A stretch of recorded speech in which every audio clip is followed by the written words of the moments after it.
नमस्कार, स्वागत है आपका स्पेशल एडिशन में और मैं हूं आपके साथ नेहा दुबे। अर्थशास्त्री और नोबेल पुरस्कार, जी हां, नोबेल पुरस्कार विजेता अभिजीत बनर्जी ने कहा है कि भारत को बेहतर विपक्ष की जरूरत है जो किसी भी लोकतंत्र का हृदय है और सत्तारूढ़ पार्टी को भी नियंत्रण में रहने के लिए इसे स्वीकार करना चाहिए। लेकिन आज मुख्य विपक्षी पार्टी कांग्रेस का हाल बेहाल है। पिछले लोकसभा चुनावों में मात्र 52 सीटें जीतने वाली कांग्रेस पार्टी अब धीरे धीरे राज्यों से भी सत्ता से बाहर होती हुई दिखाई दे रही है। ज्योतिरादित्य सिंधिया के पार्टी छोड़ने के साथ ही मध्य प्रदेश की कमलनाथ सरकार गिर गई, जबकि सचिन पायलट और उनके समर्थकों ने राजस्थान के मुख्यमंत्री अशोक गहलोत की मुश्किलें बढ़ा दी है। ऐसे में सवाल यह है कि क्या सिंधिया और पायलट के बाद भी कांग्रेस से बाहर जाने वालों का सिलसिला जारी रहेगा? आखिर कांग्रेस को छोड़ने का यह सिलसिला लगातार क्यों बना हुआ है? आखिर कैसे होगा कांग्रेस का पुनरुद्धार? ये भी यहां पर देखने वाली बात होगी। इन्हीं तमाम प्रश्नों का आज हम जवाब ढूंढेंगे अपने स्पेशल कार्यक्रम स्पेशल एडिशन में। लेकिन उससे पहले आपको दिखाते हैं ये रिपोर्ट।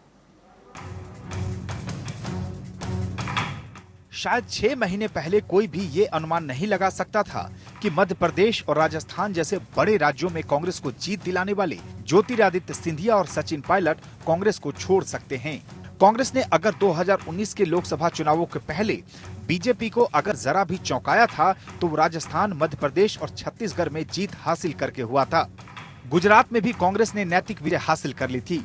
हालांकि 2019 के लोकसभा चुनावों में कांग्रेस की तकनीकी दुर्दशा के साथ साथ उसकी मनोवैज्ञानिक दुर्बलता भी बेनकाब हो गई। पार्टी को एक बड़ा झटका हाल में मध्य प्रदेश और राजस्थान में भी लगा। मध्य प्रदेश में तो ज्योतिरादित्य सिंधिया के 22 विधायकों के साथ बीजेपी में शामिल होने के बाद कमलनाथ सरकार गिर ही गई, लेकिन राजस्थान में अभी चूहे बिल्ली का खेल जारी है। मुख्यमंत्री अशोक गहलोत डटे हुए हैं, जबकि सचिन पायलट अपने समर्थकों के साथ फिलहाल कुछ असमंजस में दिख रहे हैं। इसमें कोई दो राय नहीं है कि मध्य प्रदेश में कमलनाथ और राजस्थान में अशोक गहलोत ज्योतिरादित्य सिंधिया और सचिन पायलट से कहीं ज्यादा अनुभवी राजनेता हैं।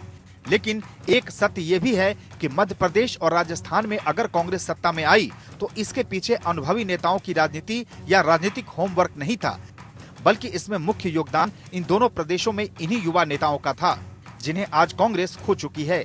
ऐसे में सवाल ये है कि क्या सिंधिया और पायलट के बाद भी कांग्रेस से बाहर जाने वालों का सिलसिला थम जाएगा? आखिर कांग्रेस को छोड़ने का यह सिलसिला लगातार क्यों बना हुआ है? देखा जाए तो लोकसभा चुनावों के बाद से ही कांग्रेस की स्थिति लगातार खराब होती जा रही है। आम चुनाव में मिली शिकस्त का ये नतीजा ही था कि कर्नाटक में लगभग 1 दर्जन विधायकों ने पार्टी छोड़ दी और राज्य में कांग्रेस जेडीएस सरकार गिर गई और बीजेपी सत्तासीन हो गई। कुछ ऐसा ही गोवा में भी देखने को मिला, जहां नेता विपक्ष चंद्रकांत कावेलकर सहित 10 कांग्रेसी विधायकों ने बीजेपी का दामन थाम लिया। इसी तरह तेलंगाना में भी कई कांग्रेसी विधायक सत्ताधारी टीआरएस का हिस्सा बन गए। उधर संसद में भी कई अहम मुद्दों पर कांग्रेस अलग थलग दिखाई पड़ी। राज्यसभा में भी बहुमत नहीं होने के बावजूद मोदी सरकार कई बिल पास कराने में सफल रही। आरटीआई बिल हो या फिर 3 तलाक बिल, कांग्रेस को विपक्ष का समर्थन नहीं मिला। अनुच्छेद 370 पर पार्टी वैचारिक आधार पर बटी हुई दिखी। मौजूदा समय में कांग्रेस पार्टी अपने अस्तित्व की लड़ाई लड़ रही है। कांग्रेस लगभग हर राज्य में खेमेबाजी से जूझ रही है। कांग्रेस के सामने आज पुनर्गठन की चुनौती है।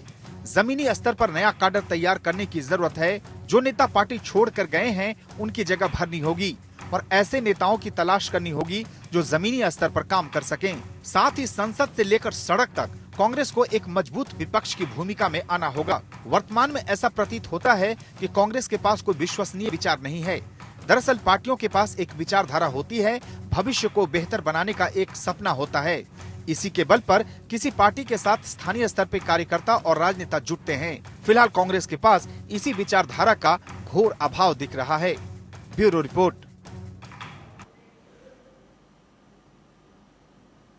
तो अर्थशास्त्री और नोबेल पुरस्कार विजेता अभिजीत बनर्जी ने कहा है कि भारत को बेहतर विपक्ष की जरूरत है जो किसी भी लोकतंत्र का हृदय होता है।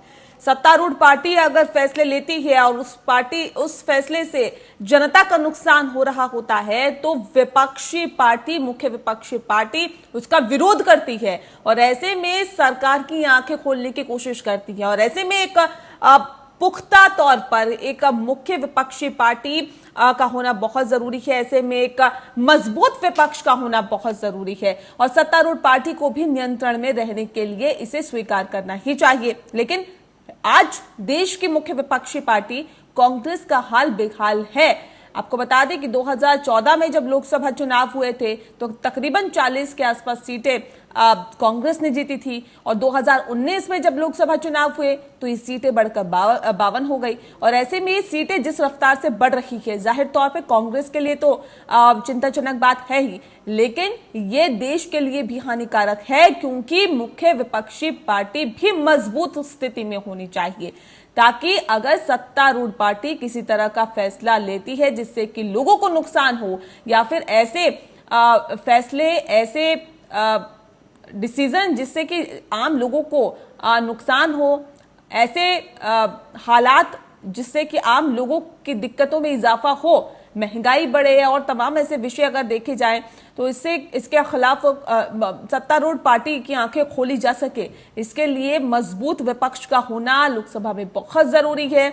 इससे पहले हमने देखा कि ज्योतिरादित्य सिंधिया के पार्टी छोड़ने के साथ ही मध्य प्रदेश में कमलनाथ सरकार गिर गई, जबकि सचिन पायलट और उनके समर्थकों ने राजस्थान में मुख्यमंत्री अशोक गहलोत की मुश्किलों में लगातार इजाफा कर रखा है। ऐसे में सवाल यही है कि क्या सिंधिया और पायलट के बाद भी कांग्रेस से बाहर जाने वालों का सिलसिला जारी रहेगा? आखिर क्यों ये सिलसिला चल रहा है? क्यों आखिर कांग्रेस के नेताओं को ही कांग्रेस पार्टी में तवज्जो नहीं दी जाती?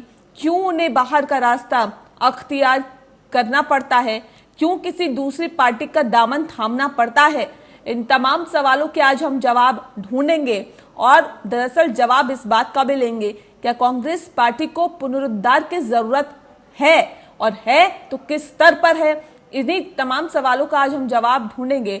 लेकिन यहां पर आपको देखना होगा, समझना होगा कि तमाम जो कांग्रेस के नेता हैं वो कांग्रेस पार्टी को छोड़कर या तो थर्ड फ्रंट बना रहे हैं, यानी कि तीसरी पार्टी अपनी बनाने की कोशिश कर रहे हैं। कई नेताओं ने बनाई और खड़ी की और उसके बाद सत्ता पर काबिज भी है। वही कांग्रेस पार्टी में पहले रहकर कांग्रेस के वफादार सिपाही की तरह काम करने की बात करते थे, लेकिन जब लगा कि कांग्रेस पार्टी उनको तवज्जो नहीं दे रही या फिर वो कुछ और भी जिंदगी में बेहतर कर सकते हैं, तो उन्होंने एक अपना अलग रास्ता अख्तियार कर लिया। ऐसे में अब हाल ही की बात हम करें तो ज्योतिरादित्य सिंधिया और सचिन पायलट ने भी अब कहीं ना कहीं अलग रास्ता लेते हुए दिखाई दे रहे हैं। ज्योतिरादित्य सिंधिया बीजेपी के साथ पहुंच गए, तो वहीं सचिन पायलट अभी अपने वर्चस्व की लड़ाई लड़ रहे हैं।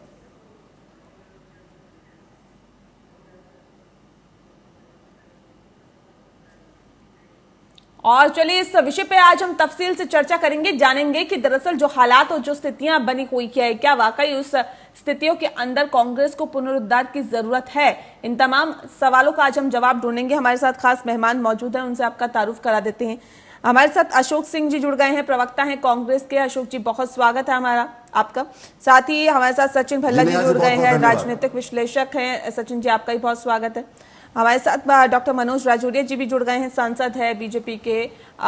डॉक्टर मनोज राजौरिया जी, आपका भी बहुत स्वागत है। सबसे पहला सवाल मेरा अशोक सिंह जी आपसे है, क्योंकि बात दरअसल आज कांग्रेस की हो रही है। बात हो रही है क्या कांग्रेस में पुनरुद्धार की जरूरत है, क्योंकि अर्थशास्त्री और नोबेल पुरस्कार विजेता अभिजीत बनर्जी ने कहा है कि भारत को एक बेहतर विपक्ष की जरूरत है, यानी कि कांग्रेस बेहतर विपक्ष की भूमिका भी ठीक से नहीं निभा पा रही है।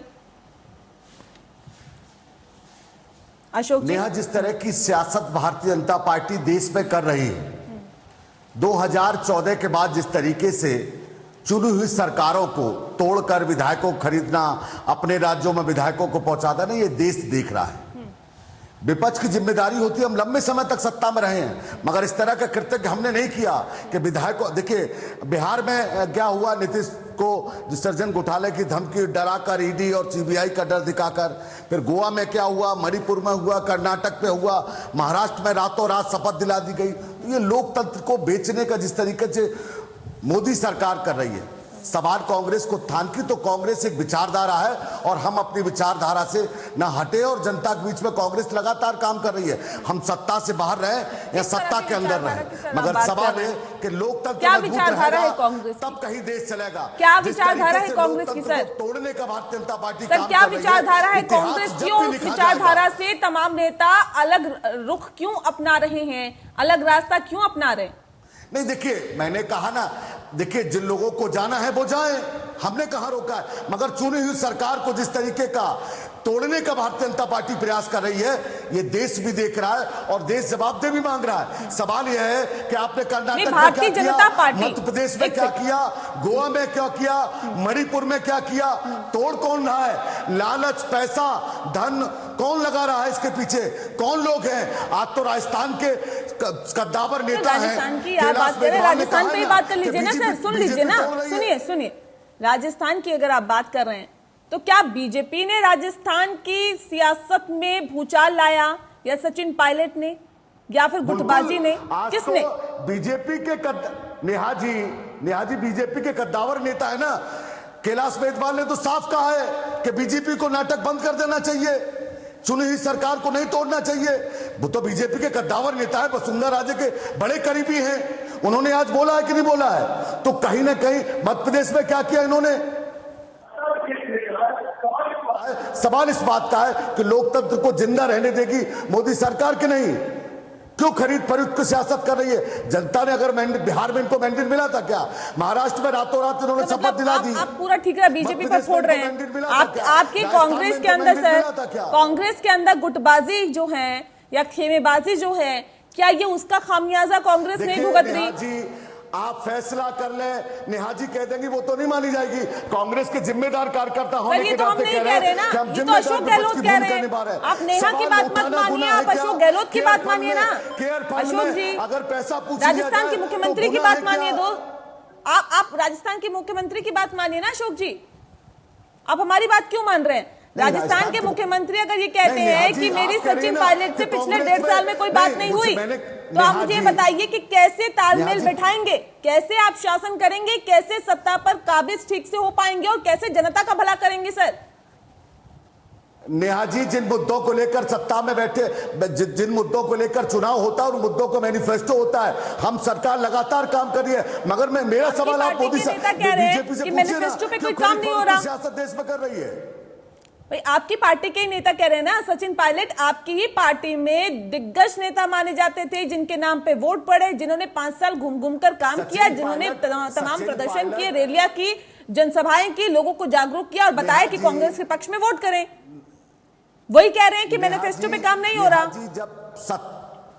नेहा जी, जब पार्टी से बड़ी अपनी विचारधारा होती है और हेम आ जाता है तो इस तरह के वक्तव्य देते हैं। कम उम्र में सचिन पायलट को प्रदेश अध्यक्ष बनाया, कम उम्र में संचार मंत्री बनाया, कम उम्र में सांसद, मतलब जो चीजें मिलनी चाहिए थी। आज की जिम्मेदारी नहीं थी, जिन मुद्दों को लेकर, जिन मैनिफेस्टो पर राजस्थान की जनता ने कांग्रेस को जन्म दिया, उनकी सेवा भाव करनी चाहिए, करनी चाहिए।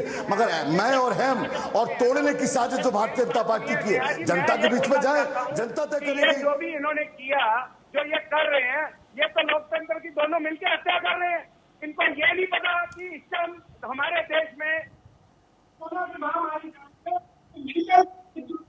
काम करना चाहिए। क्या कैलाश जी झूठ बोल रहे हैं भारतीय जनता पार्टी के नेता? ये भी बता दीजिए देश के सामने। वसुंधरा राजे के करीबी हैं वो, बीजेपी के राजस्थान के कद्दावर नेता हैं कैलाश मेघवाल, क्या वो झूठ बोल रहे हैं? चाल और चरित्र और चेहरा भारतीय जनता पार्टी का समय समय पर देखिए। मनोज जी सवाल इस बात को लेकर है कि कांग्रेस में क्या पुनरुद्धार की जरूरत है, क्योंकि अगर अर्थशास्त्री और नोबेल पुरस्कार विजेता अभिजीत बनर्जी कहते हैं कि भारत में एक बेहतर विपक्ष की जरूरत है, तो क्या इसे इनकार किया जा सकता है कि अभी मजबूत विपक्ष नहीं है?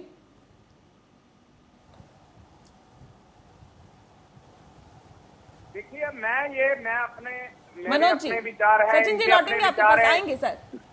मनोज जी आवाज मिल पा रही है आपको? हाँ बिल्कुल, आपकी आवाज आ रही है जी। मैं आपकी बात से बिल्कुल सहमत हूँ। भारत में रचनात्मक विपक्ष की सख्त आवश्यकता है। जिस प्रकार से कांग्रेस ने राहुल गांधी और सोनिया गांधी के नेतृत्व में देश में रचनात्मक विपक्ष की भूमिका छोड़ी है। 2014 से लेकर अब तक जब से देश में प्रधानमंत्री नरेंद्र मोदी बने हैं, कांग्रेस ने नकारात्मक विपक्ष की भूमिका निभाई है। जब जब संसद में देश के मुद्दों के ऊपर रचनात्मक सहयोग की, रचनात्मक विचारों को रखने की आवश्यकता हुई, तो राहुल गांधी जी संसद में आए और अपनी बातें बोलकर भाग गए। राहुल गांधी जी की संसद में उपस्थित थी। राहुल गांधी जी की रक्षा समिति की जो सदस्य हैं 11 में से शून्य उपस्थित थी। किसी भी राष्ट्रीय मुद्दा हो, चाहे वो पाकिस्तान से, मेहरबानी करके कांग्रेस के प्रवक्ता को चुप कीजिए। मैंने इनकी बात पूरी सुनी है, मुझे अपनी बात पूरी करने दीजिए। और जब आपसे बात आएगा, जब अगर इस तरीके से बात करिए तो मैं आपसे बात नहीं कर सकता। इस तरीके से आपसे बात नहीं कर सकते। इस तरीके से आपसे बात नहीं कर सकते। अगर आपसे बात करिए तो मेरी बात सुननी पड़ेगी। इस तरह के विचार होने चाहिए आपके। मैं आपको जवाब दे रहा हूँ। मत बोलिए नेहा जी। मैडम, मैं आपको जवाब दे रहा हूँ। कृपया करके इनको बोलें कि चुप रहे और जब इनकी बारी आए तो बात सुन लेते हैं। देखिए, इस तरह से नहीं चलेगा। इस तरह से आपको भी समझ नहीं आएगा और जनता भी नहीं समझ पाएगी दरअसल आप क्या कहना चाह रहे हैं। तो अपनी बारी का इंतजार करिए और अगर आप कुछ कहना चाह रहे हैं तो हैंड रेज करिए। मैं आपको पूरा मौका दूंगी कि आप अपनी बात रखें। यही चीज संस्कृति इनके ऊपर से नीचे आज इनके प्रवक्ताओं में आ गई है कि ये किसी की बात सुनना नहीं चाहते, समझना नहीं चाहते। जनता की बात इन्होंने सुनी नहीं, समझी नहीं। ये व्यवहार, ये सोच, ये इनका ये नौबत पे आ गया कि कांग्रेस पूरे भारत से गायब हो चुकी है, राज्यों में गायब हो रही है। जनता की सेवा के बजाय नेताओं की सेवा में लगी हुई है। रचनात्मक भूमिका की बजाय अपने नेताओं की चापलूसी करने में लगे। देश के सम्मान और सुरक्षा की बात होती है तो कभी पाकिस्तान के साथ खड़े मिलते हैं, कभी चाइना के साथ खड़े मिलते हैं। गरीबों की जन कल्याण की और बात होती है, विकास की बात होती है तो इन लोगों को साफ सूंघ जाता है। राजस्थान के अंदर कोरोना चल रहा है। राजस्थान के अंदर कोरोना चल रहा है। जैसा कि हमारी पूर्व मुख्यमंत्री वसुंधरा जी ने आप कहा कि कांग्रेस को ये ड्रामा बंद करके जनता को जारी करनी चाहिए। मध्य प्रदेश की सरकार गिराने में हम मस्ते। सचिन जी, आप एक मिनट सारी बात सुनिए। आप तो विश्लेषक है, आप निष्पक्ष रहिए, मुझे अपनी बात करने का मौका दीजिए, फिर बात कीजिएगा। तो राजस्थान में हमारी पूर्व मुख्यमंत्री श्रीमती वसुंधरा जी ने जिस तरीके का ट्वीट किया और राजस्थान की जनता की ओर से उन्होंने राजस्थान की कांग्रेस की गहलोत सरकार को स्पष्ट मैसेज दिया कि आप अपनी सरकार को रचनात्मक कार्यों में चलाइए। राजस्थान में कोरोना जिस तेजी से चल रहा है, राजस्थान की जनता प्रशासन को ढूंढती फिर रही है। राजस्थान की सरकार होटलों में बंद है। कृपया करके से बाहर निकलिए और जनता को अपने काम संभालिए, अपनी पार्टी संभालिए, अपनी सरकार संभालिए।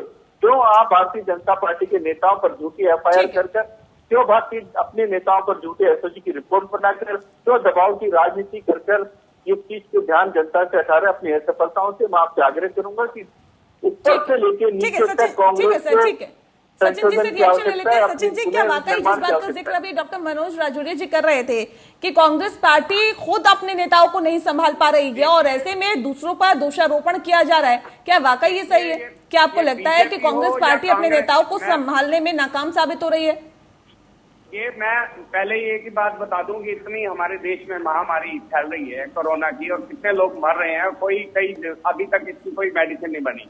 तो मुझे ये लगता है कि बीजेपी हो या कांग्रेस हो, इन दोनों को मिलकर काम करना चाहिए था। ये इस टाइम खरीद फरोख्त कर रहे हैं, कभी ये अपना बॉम्बे में करते हैं, कभी दिल्ली में करते हैं, कभी कहाँ करते हैं। तो इनकी हर चीज आप डिटेल देखिए तो इनका हर 15 दिन बाद यही डिटेल आ रही है कि ओहदे के लिए भूखे मर रहे हैं, पैसे के लिए भूखे मर रहे हैं। मुझे ये बताओ कि भारत की जनता का क्या होगा जब ऐसे नेता हमारे होंगे जिनको अपनी सत्ता का लालच है या किसी और चीज का लालच है।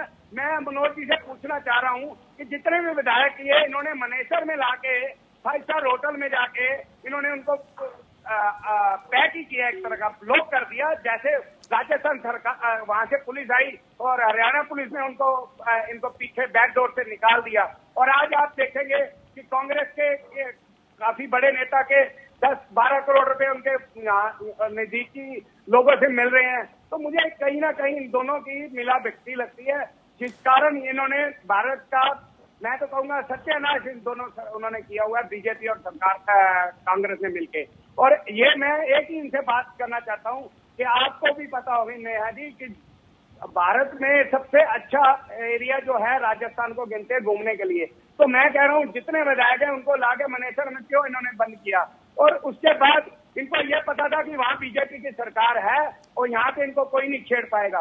तो इन्होंने जब राजस्थान पुलिस आई तो इन्होंने बैक तरफ से उनको निकाला। तो कहीं ना कहीं ये शक के घेरे में बीजेपी वाले भी हैं। और कांग्रेस की भी बात कर रहे हो तो कांग्रेस में भी अपने घर की घमासान के इन्होंने घर के इतने खेमे बट गए हैं। अपना सोनिया गांधी जी का अलग, अपना राहुल गांधी जी का अलग और प्रियंका गांधी जी का अलग। ठीक है, चलिए अशोक जी से रिएक्शन ले लेते हैं। अशोक जी, क्या वजह है कि घर के झगड़े ही नहीं सुलझ पा रहे? ठीक है सचिन जी, ठीक है। अशोक जी, क्या वजह है कि घर के झगड़े ही नहीं सुलझ पा रहे हैं? कैसे एक विपक्ष की बेहतर भूमिका कांग्रेस अदा कर पाएगी? यहाँ तो मध्य प्रदेश में देख लो, राजस्थान में देख लो सर। नेहा जी, मैंने पहले वक्तव्य में भी कहा और अब इस वक्तव्य में भी कह रहा हूं, सवाल इस बात का है कि विचारधारा का होता है। आदमी जब राजनीति में आता है और जब सियासत में आता है तो एक पार्टी की विचारधारा को लेकर काम करता है। चुनाव होता है, मैनिफेस्टो पर जनता के बीच में जाता है और जनता जनमत देती है। व्यक्ति विशेष को जनमत नहीं मिलता है, पार्टी को जनमत मिलता है। मोदी जी को जनमत मिला ना, मोदी ने कहा कि काला धन लाऊंगा, अच्छे दिन आएंगे, 2 करोड़ रोजगार दूंगा, अगर एक एक चीज का हिसाब दूंगा। आज केयर फंड पर सवाल पूछ लीजिएगा, गुना हो जाएगा। आप कोरोना पर सवाल पूछ लिए, गुनाह हो जाएगा, देशद्रोही साबित हो जाएंगे। सवाल यही है, सवाल आदमी पार्टी से बड़ा नहीं होता, कोई भी हो, चाहे सचिन पायलट हो या कोई भी हो, जिसको जाना है वो हम तो कह चुके हैं। पार्टी की जनसेवा करने की बात होती है, विचारधारा की बात होती है, और जिस विचारधारा को लेकर हम लगातार संघर्ष करते आ रहे हैं। सवाल इस बात का है कि आप विचारधारा में कैसे बदलाव आ गया? रात में महाराष्ट्र में सरकार आपने बनवा दी, ज्योतिरादित्य सिंधिया की विचारधारा बदल गई, कर्नाटक में आपने तोड़ के सरकार बनवा दी, सचिन पायलट की विचारधारा बदल रही है। जब जनमत नहीं मिला है तो आप इस तरह के चीजें क्यों कर रहे हैं? देश देख रहा है ना आपके सामने। हम कहाँ जाए, इनके कौन से खेमे में हम जाए? और उनको थोड़ा सा अरे भाई, कैलाश मेघवाल जी ने भारतीय जनता पार्टी के चेहरों पर कालिक पोती है। भारतीय जनता पार्टी के नेताओं के चेहरे पर कालिक पुत गई है। आज वसुंधरा राजे के जो बहुत करीबी हैं और भाजपा के वरिष्ठ नेता हैं राजस्थान के, उन्होंने आपका चरित्र उजागर कर दिया कि सरकार तोड़ना बंद करे भारतीय जनता पार्टी।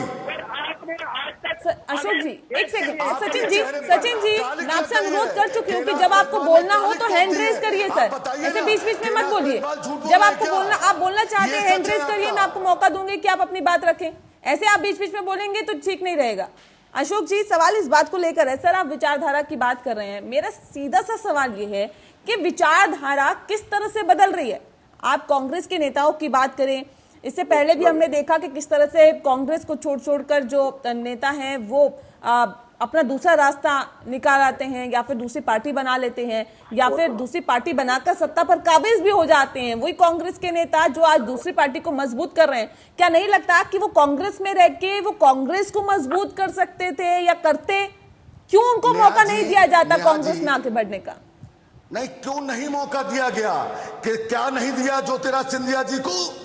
क्या किस कमेटी में नहीं थे? राष्ट्रीय महामंत्री थे, CWC मेंबर थे, महत्वाकांक्षाएं भी समझिए ना, महत्वाकांक्षाएं भी समझिए। जब आप चुनाव में उन्हें इतनी तवज्जो देते हैं, मैं बड़ा नहीं होता, संगठन बड़ा होता है। और देखिए, गद्दारी करना किसी भी दल से, परिवार से, किसी भी जनता कभी माफ नहीं करती है, आप ये मान के चलिएगा। सवाल इस बात का है कि जिन मुद्दों को लेकर गद्दारी करने का सिलसिला, जिस बात का आप जिक्र कर रहे हैं, क्या ये मैं मानूं कि आगे भी जारी रहेगा? एक दलित परिवार, क्या ये सर आगे भी जारी रहेगा जिस बात का जिक्र आप कर रहे हैं? इससे पहले हमने देखा तमाम नेता कांग्रेस छोड़ चुके हैं, अपने अलग पार्टी बना चुके हैं। अभी हमने देखा कि कई नेता बीजेपी को ज्वाइन कर चुके हैं। क्या ये गद्दारी जिस शब्द को आपने दिया है वो सिलसिला क्या आगे भी जारी रहेगा? जिन लोगों ने पार्टी से दगा किया है उनका हश्र भी देख लीजिएगा। मैं बहुत सारे नाम गिना देता हूं, अरुण नेहरू से लेकर तमाम सारे नाम हैं, मगर जिन्होंने अब परिवार में गद्दारी, पार्टी से गद्दारी, देश कभी ऐसे लोगों को माफ नहीं करता है। सवाल इस बात का है कि मध्य प्रदेश में वो तो जनसेवा करने के लिए ज्योतिरादित्य सिंधिया गए थे। कल दलितों पर जिस तरह अत्याचार हुआ उन्हीं के संसदीय क्षेत्र में जहां से वो सांसद थे, मगर सत्ता की लोलुपता और पैसे की चकाचौंध में जो लोग बिखर जाते हैं, जो टूट जाते हैं, उन्हें देश कभी माफ नहीं करता। यही आरोप अगर वो नेता लगाएं जिसको पार्टी ने तवज्जो नहीं दी तो क्या कहेंगे आप? अगर सचिन पायलट कहें कि हमने तो 5 साल मेहनत की, बड़ी मेहनत की, जनसभाएं की, फिर भी जब खीर खाने की बारी आई तो अशोक गहलोत को सत्ता पर बिठा दिया गया। नहीं नेहा जी सुनिए, एक सवाल बीजेपी से पूछ लीजिए कि भाई कर्नाटक में आपने सरकार क्यों तोड़ी, राजस्थान में सरकार क्यों तोड़ रहे हो, मध्य प्रदेश में आपने सरकार क्यों तोड़ी, गोवा में सरकार क्यों, ये सवाल बीजेपी से भी पूछ लीजिए ना। ये बीजेपी का तो चाल चरित चेहरा पूरा विश्व में भारतीय जनता पार्टी को देख रहा है। तो ये सवाल बीजेपी से भी पूछ लीजिए कि चुनी हुई सरकारों को क्यों तोड़ा जा रहा है। ये सवाल एक पूछिए ना इनसे, क्यों नहीं पूछा जा रहा देश से सवाल कि आदरणीय मोदी जी आप बताइए चुनी हुई सरकारों को क्यों तोड़ा जा रहा है, क्यों गिराया जा रहा है। नहीं तो सर बताइए ना, आप बताइए ना। बीजेपी से जब पूछना होगा तो मैं पूछूंगी, मुझे आप बताइए कि आपके नेता क्यों टूट रहे हैं, कहां नेतृत्व में कमी है, क्यों आखिर कांग्रेस को तवज्जो ना देते हुए बीजेपी को तवज्जो दे रहे हैं, तमाम और राजनीतिक पार्टी को तवज्जो दे रहे हैं। पैसा चंदा किस किस लोगों ने दिया तो क्या गुनाह हो जाएगा क्या? देखिए कांग्रेस में क्यों कमी रह गई, गुनाह है केंद्र सरकार से, ये सवाल पूछिए ना इनसे। अशोक जी कांग्रेस में कहां खामी कहां कमी है? नेहा जी एक सवाल देखिए, मैंने इसीलिए मुझे गोदी मीडिया को कहने में कोई संकोच नहीं, एक सवाल इससे यही दिक्कत है ना आप लोगों की कि जब सवाल पूछ लिया जाता है तो गोदी मीडिया कहा जाता है, हमें प्रवक्ता बना दिया जाता है। सर हमें उससे कोई गिला शिकवा नहीं है आप लोगों से, आप किसी का भी प्रवक्ता मुझे बना दीजिए, लेकिन तीखे सवाल पूछना मेरा काम है। आप मुझे ये बता दीजिए क्यों नहीं पूछा जा रहा कि चुनी हुई सरकारों को क्यों गिराया जा रहा है? सर आप मुझे ये बताइए कि अगर सचिन पायलट बगावत कर रहे हैं तो चुनी हुई सरकार को तोड़ा जा रहा है या फिर खुद टूट रही है सरकार? वो तो किसी पार्टी में भी उन्होंने ज्वाइन नहीं किया। जी जो ऑडियो जिस केंद्रीय मंत्री पर जो आरोप लगे हैं और जो कैलाश मेघवाल जी ने कहा है, क्या भारतीय जनता पार्टी के चेहरे पर कालिक नहीं पुत गई? कैलाश मेघवाल तो भारतीय जनता पार्टी के वरिष्ठ नेता है, वसुंधरा राजे के करीबी है। आपके नेताओं से बात की जा रही थी, क्यों आपके नेता बात कर रहे हैं, क्यों आपके नेता छूट रहे हैं, क्यों नेतृत्व में कमी है, क्यों पुनर्विचार की जरूरत नहीं समझते आप कांग्रेस में? विधायकों को लेकर सरकार के नहीं सर, विधायक को तोड़कर बीजेपी के राज्य में सरकारों में जहां विधायकों को बंधक बनाया जाता है, ये सवाल करिए ना कि बीजेपी के राज्य में क्यों विधायक बंधक बनाए जाते हैं, क्यों होटलों में रखा जाता है, ये सवाल भारतीय जनता पार्टी से करिए ना। अमित शाह जी से पूछिए ना, देश के प्रधानमंत्री से पूछिए ना कि देश लोग संविधान से चलेगा या बीजेपी की तोड़फोड़ की सियासत से चलेगा। सवाल मैं आपसे पूछ रही हूँ, उसका जवाब मत दीजिए, बाकी और तमाम क्या सवाल मुझे पूछने हैं उसका ज्ञान मुझे आप दे दीजिए। एक सवाल अमित शाह से भी करिए। आप छोड़ दीजिए सर, मुझे क्या सवाल करना है, किससे करना है, वो मेरे ऊपर छोड़ दीजिए, मेरा काम है, मैं बखूबी कर रही हूँ उसे। चुनी हुई सरकार को गिराने का काम हो रहा है। 4 बजे शपथ नहीं दिलाई जाती नेहा जी, इतिहास में कभी 4 और 5 बजे सुबह शपथ महाराष्ट्र में नहीं हुई थी, चोरी चुपके। ये अब नहीं चलेगा, जनता समझ रही है, जनता जानती है। आप कितना दोगे, कितने लोगों को पैसा दोगे, खरीदो आपके पास पैसा। क्यों बार-बार बीजेपी पर आरोप लगते हैं? ठीक है अशोक जी, क्यों बीजेपी पर बार-बार आरोप लगते हैं? और जो ऑडियो टेप जारी की गई है उसके अंदर भी बीजेपी के दिग्गज नेता पर आरोप लग रहे हैं, क्यों?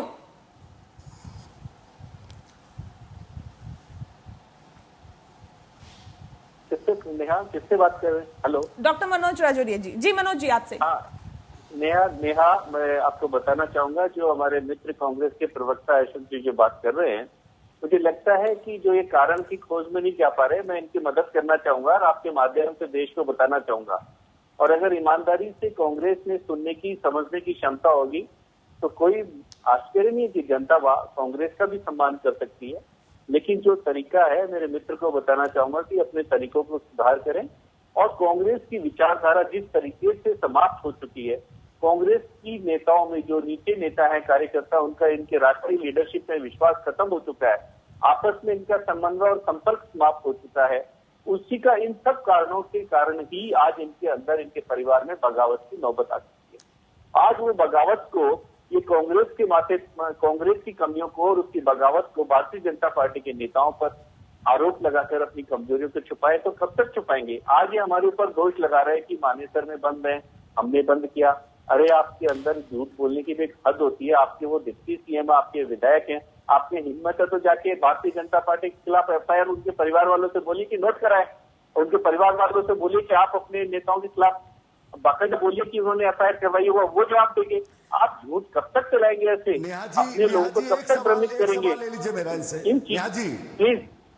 प्लीज बीच में मत बोलिए, प्लीज। मैंने पूरी बात आपकी सुनी है, पूरी बात सुनिए। कब तक आप इस तरीके से झूठ बोलेंगे? एसओजी का सहारा लेके जिस तरीके से आपने राष्ट्रद्रोह के आरोप अपने नेताओं सहित और हमारे भारतीय जनता पार्टी के नेताओं पर लगाए, आपने हमारे भारतीय जनता पार्टी के मंत्री, केंद्रीय मंत्री श्री गजेंद्र सिंह शेखावत पर झूठी ऑडियो, फर्जी टेप के माध्यम से आपने ये कहा कि ये उनकी गजेंद्र सिंह जी की आवाज है और मेरे पास पक्के सबूत है। मैं अशोक गहलोत जी को चैलेंज देना चाहता हूं कि अगर उन्होंने कहा उस पर कायम रहें कि अगर ये ऑडियो टेप झूठा हुआ तो मैं राजनीति से संन्यास ले लूंगा, तो वो तैयार रहे इस चीज के लिए। मुझे एक चीज बताइए नेहा, किस कानून के तहत इन्होंने ऑडियो टेप किया? आपकी इनकी एफआईआर में ऑडियो टेप का कहीं जिक्र नहीं है। सरकार ने कानूनी तौर पर कहीं भी ऑडियो टेप के लिए कहा? इनके गृह सचिव ने कहा, इनके मुख्यमंत्री ने कहा कि हमने किसी की टेप रिकॉर्ड नहीं कराई। तो क्या ये टेप रिकॉर्ड जब हमने सवाल किए कि कहां से आई, तो कहता सोशल मीडिया से आई। एक सोशल मीडिया पे किसी ने फर्जी कट पेस्ट करके डाल दिया और आपके मुख्यमंत्री उसके खिलाफ जाकर हमारे जो केंद्रीय मंत्री के ऊपर एफआईआर दर्ज कर देते हैं। क्या ये सरकार का स्तर रह गया? क्या ये मुख्यमंत्री का स्तर रह गया? क्या ये बदनाम करने का और भारतीय जनता पार्टी को घसीटने का एक माध्यम रह गया? क्या जनता ये सब समझती नहीं? क्या देख नहीं रही है क्या?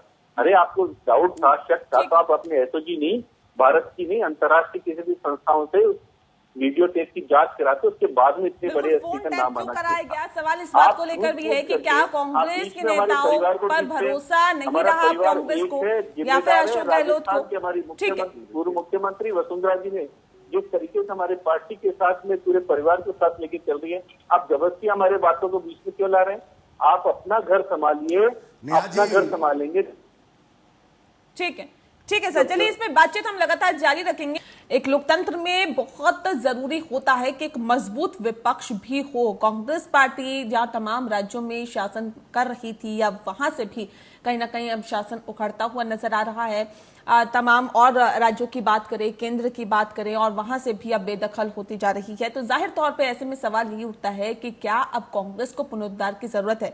खास मेहमान हमारे साथ लगातार मौजूद है सचिन भल्ला जी। सवाल इस बात को लेकर है, जिस बात का जिक्र भी हम ब्रेक पे जाने से पहले कर रहे थे, क्या वाकई कांग्रेस का नेतृत्व कमजोर है या फिर वो तमाम नेताओं को एकजुट करने में कामयाब नहीं हो पा रहा है, इसलिए ये तमाम नेता एक एक करके दूसरी पार्टियों का दामन थाम रहे हैं?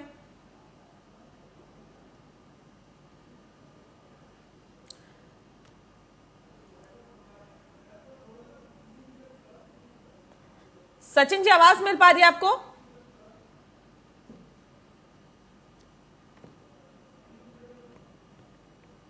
लगता है आवाज नहीं पहुंच पा रही है। आप अशोक सिंह जी, आवाज मिल रही है आपको?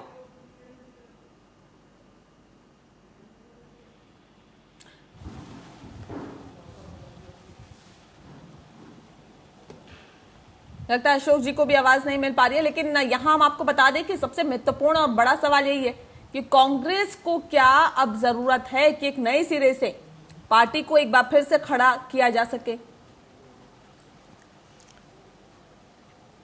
डॉक्टर मनोज राजौरिया जी, सवाल इस बात को लेकर है कि कांग्रेस पार्टी की अगर हम बात करें, नेतृत्व की कमजोरी साफ तौर पर दिखाई दी, लेकिन ऐसे में लगातार बीजेपी पर भी आरोप लगते रहे कि बीजेपी मौजूदा सरकार को घेरने की कोशिश करती है, उसे गिराने की कोशिश करती है, और इसकी बानगी उन तमाम बयानों में भी देखने के लिए मिलती है जो कि बड़े बड़े नेताओं के जरिए, बीजेपी के बड़े बड़े नेताओं के जरिए दिए जाते हैं कि अगर आला कमान कहे तो हम कुछ ही दिनों में सरकार गिरा दें। सही, इस तरह के अगर बयान दिए जाएंगे और जो टेप जारी किया गया है, इस तरह के अगर टेप रिलीज होंगे तो जाहिर तौर पर सवाल तो उठेंगे ना। नेहा, इस तरीके के टेप रिलीज, पहले बात तो रिकॉर्ड करना गैर कानूनी तरीके से, किसी भी व्यक्ति के रिकॉर्ड करना किस कानून के तहत अशोक गहलोत जी ने रिकॉर्ड किया, आप उनको जनता के सामने आके जवाब देना चाहिए, कोर्ट में जवाब देना चाहिए। दूसरी चीज, जब उनसे हमने जवाब मांगा तो वो अपने जवाब से पलट गए और उन्होंने कहा कि नहीं, हमने कोई भी टेप रिकॉर्ड नहीं करवाए। एक दिन के अंदर उन्होंने यू टर्न ले लिया, उनकी हालत खराब हो गई कि उन्होंने आखिर ऐसा क्यों किया, आखिर उन्होंने ऐसा क्यों किया।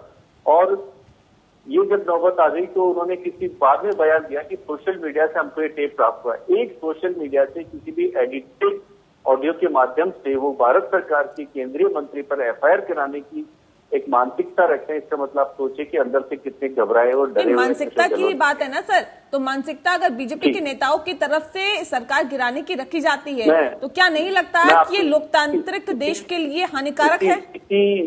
नेहा, मैं आपके सामने इसी चीज के लिए आ रहा हूँ। एक कैसी असुरक्षित भावना से राजस्थान के मुख्यमंत्री अशोक गहलोत गुजर रहे, मैं आपको उसके सामने ला रहा हूँ।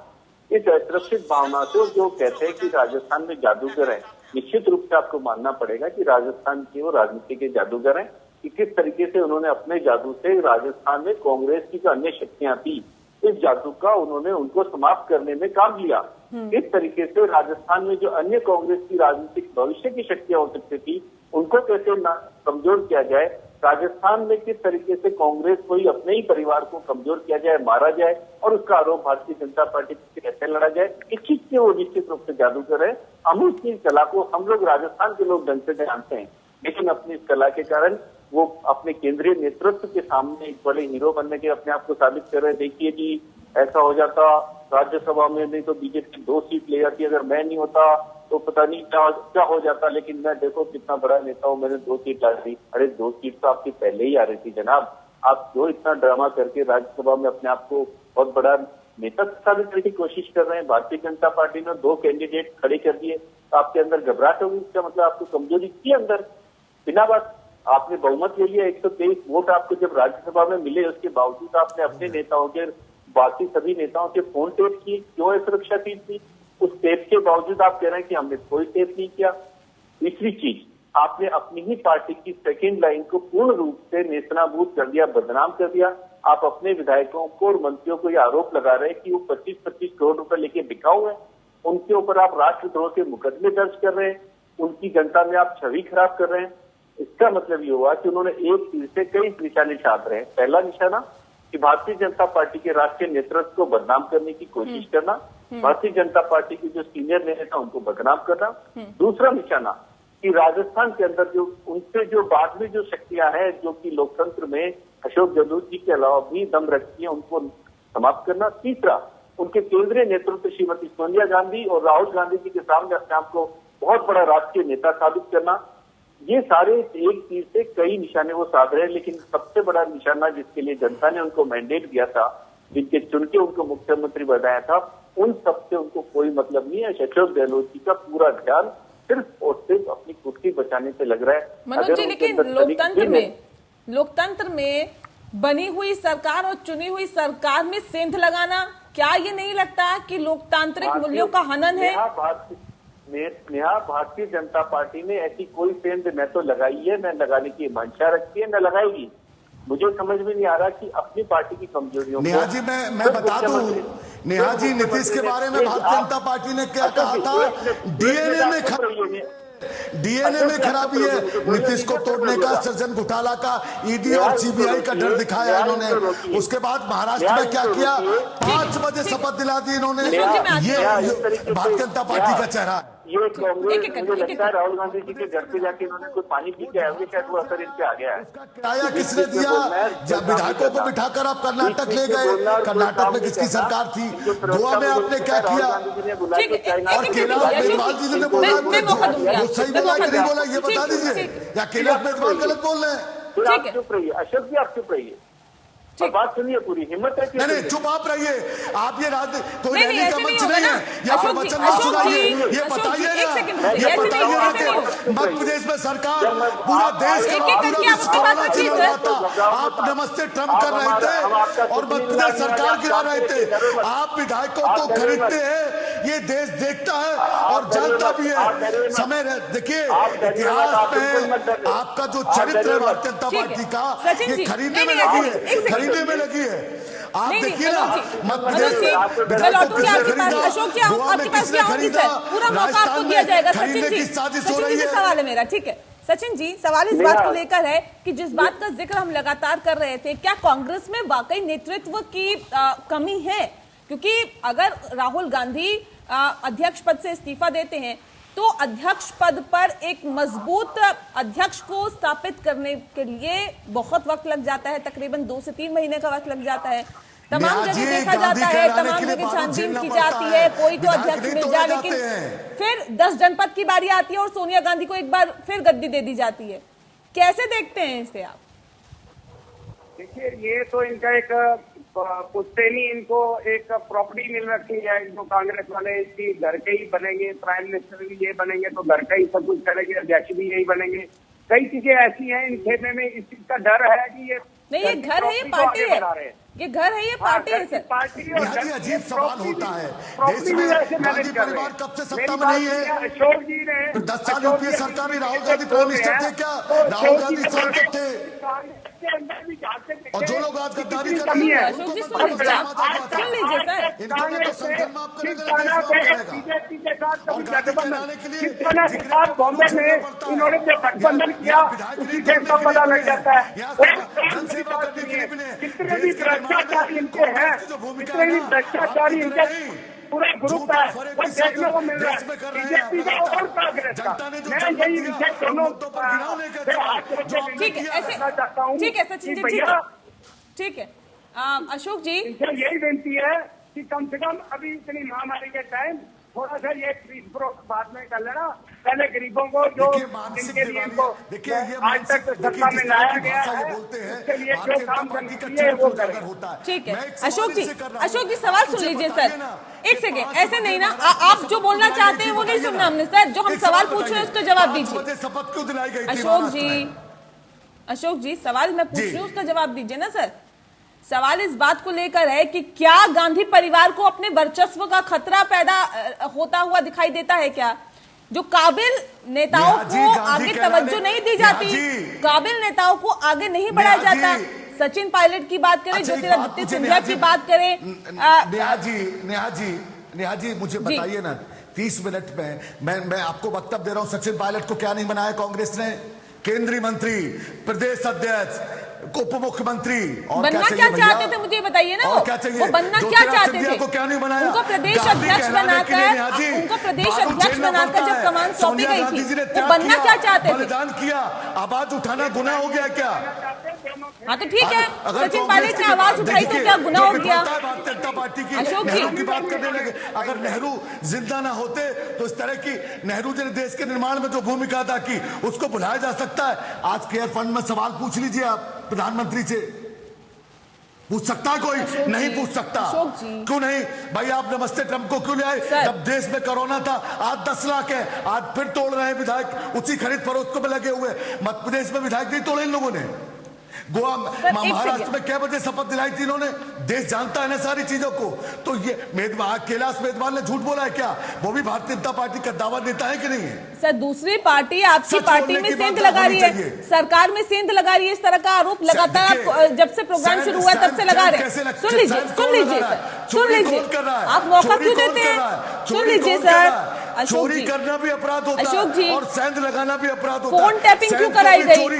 आपको क्या आपके नेताओं पर भरोसा नहीं है क्या? पैसे देकर जिस तरह का चरित्र भारतीय जनता पार्टी को देखने को मिल रहा है, सब जानते हैं ना नेहा जी, आप भी जानती हैं, मैं भी जानता हूं, पूरा देश समझ रहा है। भाई आप मुझे बुलाइए, पूरे देश में आपको 10 लाख हो गए ना मरीज कोरोना के, आज भी तोड़ने में लगे हैं। तो सुन लीजिए ना, देखिए नहीं ऐसे नहीं, एक सेकंड एक एक करके बात। चीन की सेना क्यों घुसाई?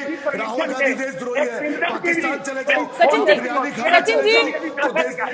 जी हैंड रेस करिए, कुछ बोलना हो तो प्लीज हैंड रेस करिए, ऐसे नहीं होगा। एक सवाल मैं बोलना चाह रहा हूँ सर, ये अपनी बातें अपनी भाई दे रहे हैं, अपनी बता रहे हैं। ठीक है, नुमाइंदे हैं जनता के लिए पूरे देश से।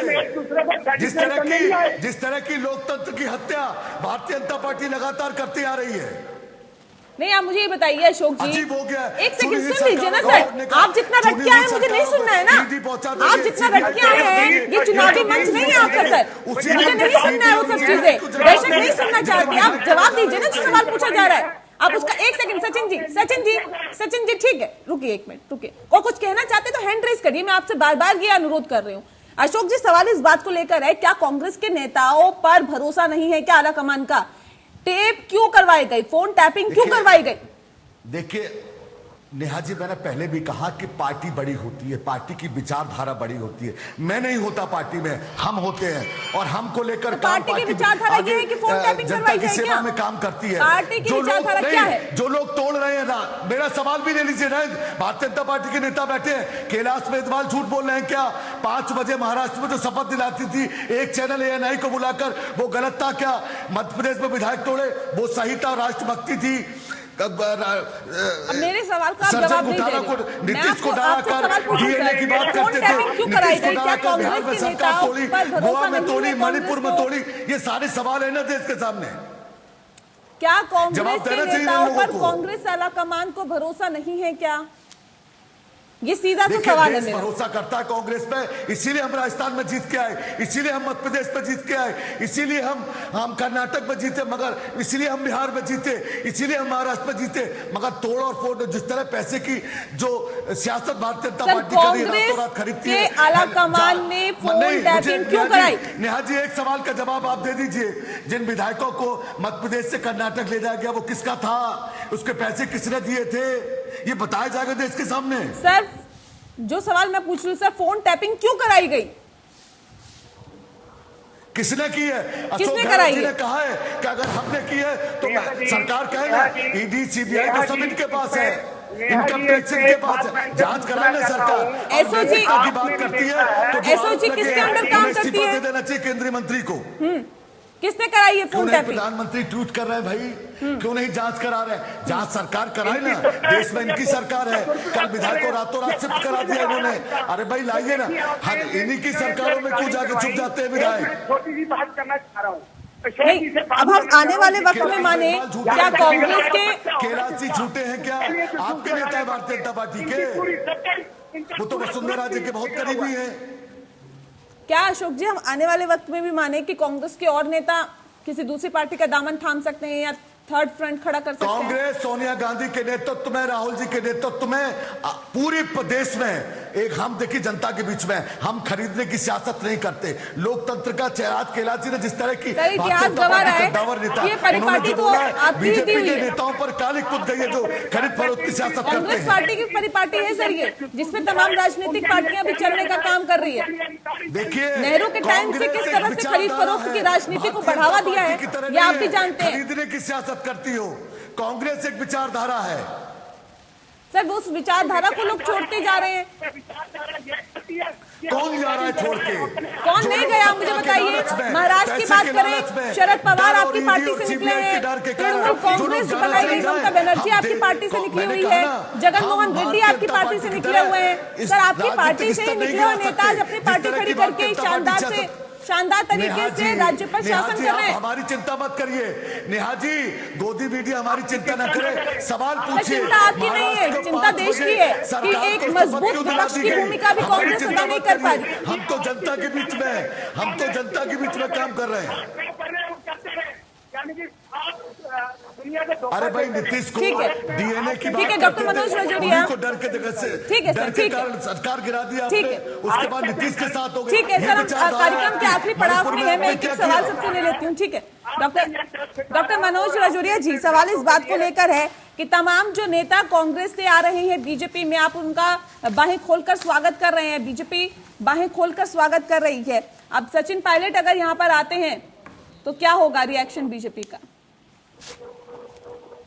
मैडम, अभी जो हाइपोथिकेशन के सवाल है, ये काल्पनिक सवाल है जिसका मुझे जवाब देना उचित नहीं समझता हूँ कि सचिन पायलट आते हैं तो बीजेपी क्या करेगी। ये पूर्ण रूप से काल्पनिक सवाल है। भारतीय जनता पार्टी इन काल्पनिक सवालों में रुचि नहीं रखती है, हम लोग इसमें रुचि नहीं रखते हैं। अब कभी ऐसी परिस्थिति होगा, उस वक्त हमारा राष्ट्रीय नेतृत्व, हमारा प्रदेश नेतृत्व विचार कर सकता है कि क्या करना चाहिए, क्या नहीं करना चाहिए।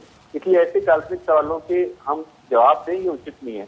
दूसरी चीज, मैं कांग्रेस के प्रवक्ता से पूछना चाहूंगा कि जिस तरीके से भारतीय जनता पार्टी का डर इनके राष्ट्रीय नेतृत्व को लगता है, दिन रात इनको प्रधानमंत्री जी के सपने आते हैं, इनको डर लगता है कि क्या होगा, इसी प्रकार से मुझे लगता है कि इनके कार्यकर्ताओं में नीचे तक भय व्याप्त हो गया है। लेकिन एक सवाल पूछना चाहूंगा कि अशोक गहलोत की 2008 की जो कांग्रेस की सरकार थी, इन्होंने 6 बार बसपा के एक सवाल आप भी बता दीजिए, माफ करो महाराज, ये नारे भारतीय जनता पार्टी देती थी ना, आज महाराज दूध के धुले हो गए हैं, यही सवाल होता था ना। माफ करो महाराज, यही बात शिवराज सिंह चौहान से लेकर पूरी अमित शाह जी से लेकर पूरी भारतीय जनता पार्टी कहती थी, ज्योतिरादित्य सिंधिया जी माफ करो महाराज, आपके प्रिय हो गए।